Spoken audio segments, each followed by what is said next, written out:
बहुत समय पहले की बात है, जब सृष्टि की शुरुआत हुई थी।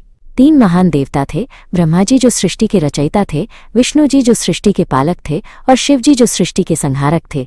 एक दिन वे तीनों आपस में बहस कर रहे थे कि उनमें से सबसे महान कौन है। उनकी बहस को सुलझाने के लिए एक विशाल अंतहीन प्रकाश का स्तंभ प्रकट हुआ। शिवजी ने कहा, जो कोई भी इस स्तंभ का आदि या अंत ढूंढ लेगा वही सबसे महान होगा। ब्रह्मा जी ऊपर की ओर उड़े और विष्णु जी नीचे की ओर गए इस रहस्यमय स्तंभ का छोर खोजने के लिए।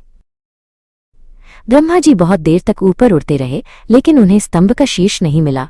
वो थक गए और सोचने लगे कि क्या करें। तभी उन्होंने एक केतकी के फूल को नीचे गिरते देखा। ब्रह्मा जी ने फूल से पूछा, क्या तुम मेरे लिए एक गवाह बनोगे? मैं कहूंगा कि मैंने शीर्ष पा लिया है। दूसरी ओर विष्णु जी भी बहुत देर तक नीचे जाते रहे, लेकिन उन्हें स्तंभ का तल नहीं मिला। वो ईमानदारी से वापस लौटे और शिव जी के सामने स्वीकार किया कि वो स्तंभ का अंत नहीं ढूंढ पाए। उन्होंने सत्य कहा।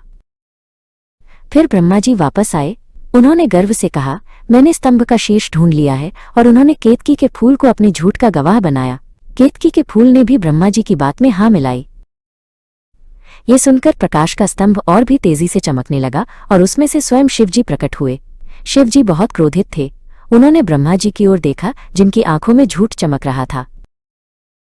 शिव जी ने ब्रह्मा जी से कहा, तुमने झूठ बोला है, तुमने सत्य का अपमान किया है। क्रोध में आकर शिव जी ने ब्रह्मा जी को शाप दिया कि पृथ्वी पर उनकी व्यापक रूप से पूजा नहीं की जाएगी। शिव जी ने केतकी के फूल को भी शाप दिया। उन्होंने कहा, तुमने भी झूठ का साथ दिया है, इसलिए मेरी पूजा में तुम्हारा उपयोग कभी नहीं किया जाएगा।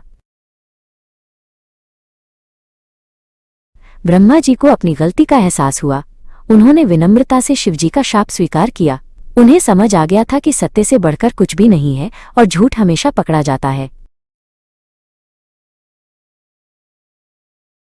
और तभी से ब्रह्मा जी की पूजा अन्य देवताओं की तरह व्यापक रूप से नहीं की जाती है।